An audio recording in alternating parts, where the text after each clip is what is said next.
அனைவருக்கும் வணக்கம். AR King YouTube channel subscribe பண்ணிட்டு பாருங்கள் ஃப்ரெண்ட்ஸ். இப்போ நம்ம எதை பற்றி பார்க்க போகிறோம்னா, பாஜக என்டிஏ கூட்டணி 2024 ஆட்சி அமைத்திருக்கிறார்கள்.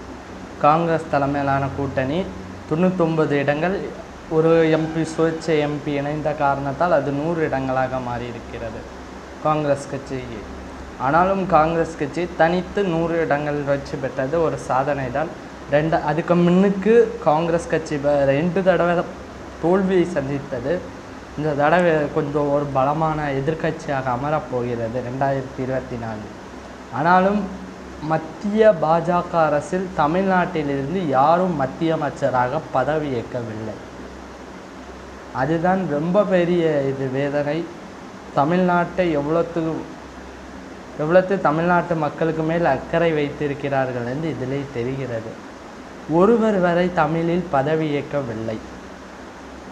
தமிழ்நாட்டிலிருந்து ஒரு எம்பி இருக்கிறார், அதுவும் 40 எம்எல்ஏக்கள் ஆதரவுடன் ஒரு எம்பி இருக்கிறார். யாருன்னு உங்களுக்கு தெரியும். ஆனாலும் எல் முருகன் அவர்கள், பாஜக சார்பில் ஒரு எல் முருகன், முன்னாள் பாஜகவின் தலைவர் தமிழ்நாடு, அவர் பாராளுமன்ற உறுப்பினராக இருக்கிறார்.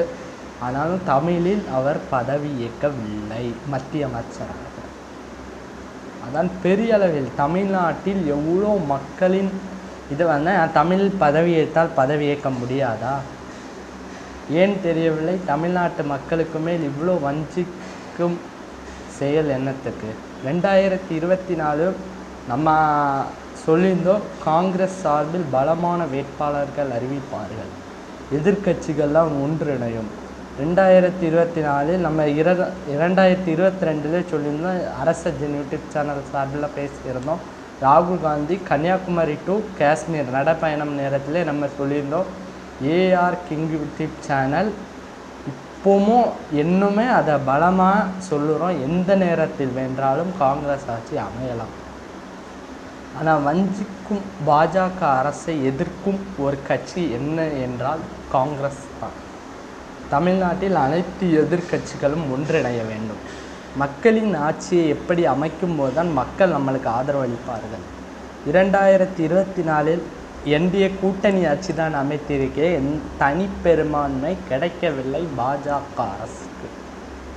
போன தேர்தலில் அது முந்தினதால் தனிப்பெரும்பான்மைன்னு பிடிச்சிருந்தாங்க. எல்லாருமே கருத்து கணிப்புகள் வரை 400 இடங்கள் பாஜக கிடைக்கும், என்டிஏ கூட்டணி படுதோல்வியை சந்திக்கும். ஆனால் காங்கிரஸ் என்டிஏ கூட்டணி 234 இடங்கள் வச்சு 2 எம்பிக்கள் காங்கிரஸ் கட்சியில், ஒரு எம்பி காங்கிரஸ் கட்சியில் இணைந்து விட்டார், ஒரு கட்சி ஆதரவளித்திருக்கிறார்.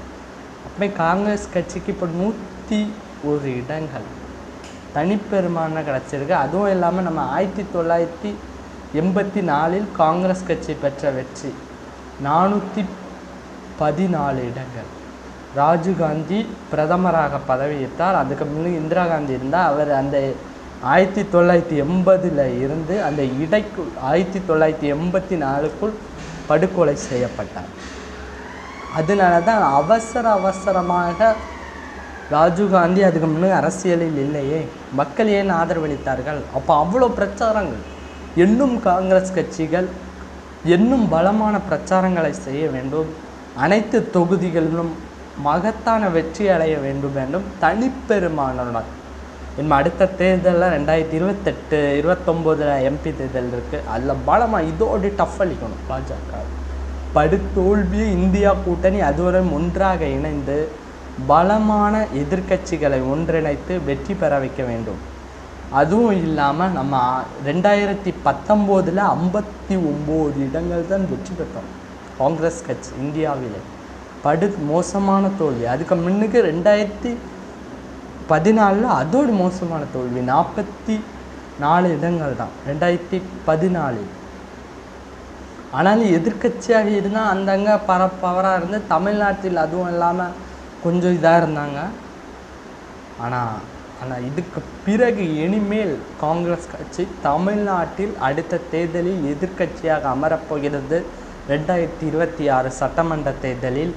அதுக்கும் இப்போ நம்ம டஃப் அளிக்கணும். நிறைய பேர் காங்கிரஸ் கட்சி ஒற்றுமையாக திமுகவுடன் இணைந்து அந்த பாராளுமன்றத்தில் வெற்றி பெறுமாறு தாழ்மையுடன் கேட்டுக்கொள்கிறேன். அதுவும் இல்லாமல் நம்ம அந்த இடத்துல டஃப் அளிக்கும் போது தான் என்டிஏ கூட்டணியால் உள்ள நுழைய முடியாது. இப்போ காங்கிரஸோ திமுகவோ பிரிந்து ஒரு வேளை இருந்தாலும் திமுக வெற்றி பெறலாம். ஆனால் 1-2 தொகுதிகளை பாஜக நம்மளே விட்டு கொடுத்த போல இருக்கும். அதனால் அதை பலமாக்கி காங்கிரஸ் கட்சி அந்த இடத்தில் வெற்றி பெற வைக்குமாறு மக்களின் ஆட்சியை அமைக்கும் காங்கிரஸ் ஆட்சி விரைவில் வரட்டும். இந்தியாவில் மக்களின் ஆட்சி அமையட்டும். நன்றி, வணக்கம்.